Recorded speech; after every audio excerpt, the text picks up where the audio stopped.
In video 5, we connected agents into a topology, but a diagram cannot decide what actually runs next. I'm Merdad, and now we need an orchestrator to run that shape and control the loops inside it. Termination is the orchestrator's job, not the model's opinion.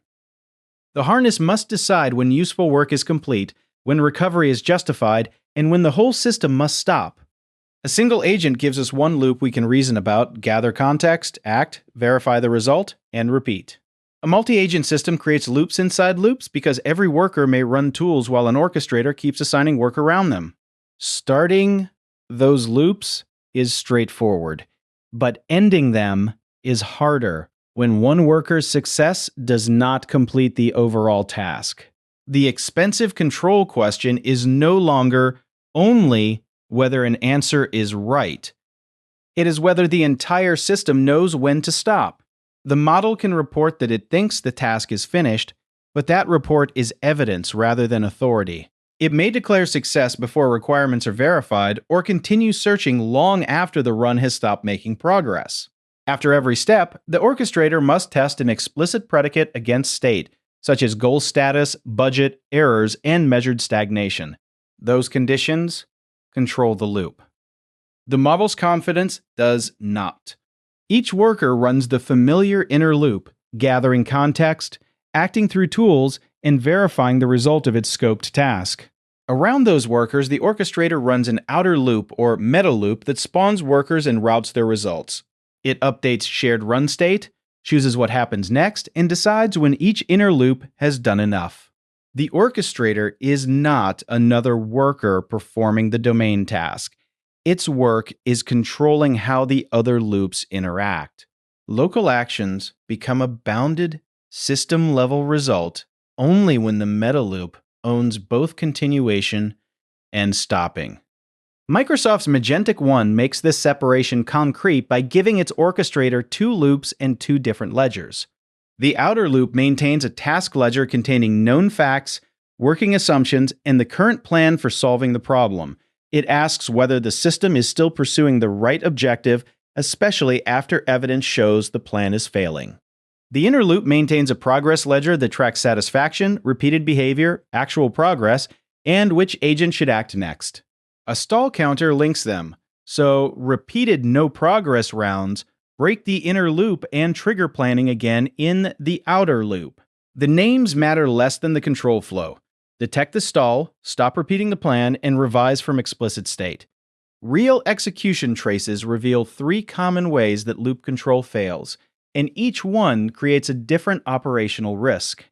First, the system stops too early because the orchestrator accepts a partial result before the actual goal is verified. Second, it never stops, repeatedly spending tokens on a dead end without producing either progress or a terminal error.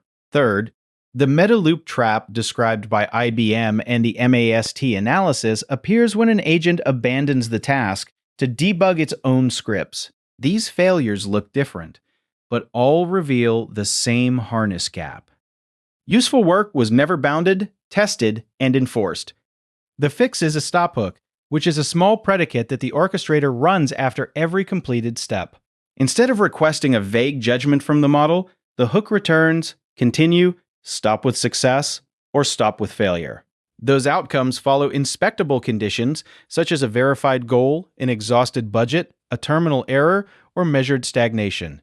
A stall can trigger planning again while capacity remains, but repeated stalls or exhausted resets should stop the run as a failure. Magentic exposes this control through maximum rounds, maximum stalls before planning again, and maximum plan resets, with optional human review for consequential decisions. The model can recommend what happens next. The stop hook decides. Smart recovery still needs hard backstops because the policy designed to recover a run can also fail.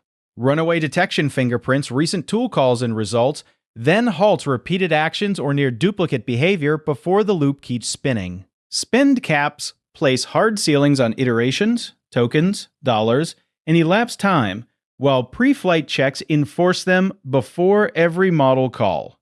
Checking first matters because an unbudgeted final attempt can be the most expensive call in the entire run. The orchestrator should also record which stop condition fired first, together with the state that caused that decision.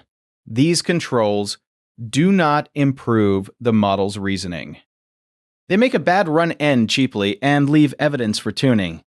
In a multi-agent system, the agent loop becomes a meta loop, and the harness must own that outer control. The orchestrator chooses who runs, where results move, when the plan changes, and when the complete system stops. Those decisions are orchestration, and orchestration is harness. Models supply flexible reasoning inside the loops, while the harness supplies control over the run. Carry 3 practical ideas into your own multi-agent harness design. First, loops become nested loops, so an orchestrator loop wraps the worker loops and becomes the unit we must manage. Second, termination must be programmatic, with a stop hook choosing among continuation, success, and failure after every step. Sustained stalls should trigger planning again instead of another blind retry. Third, keep hard backstops because runaway detection and spend caps end bad runs cheaply while the stop record explains exactly why. Loops bounded.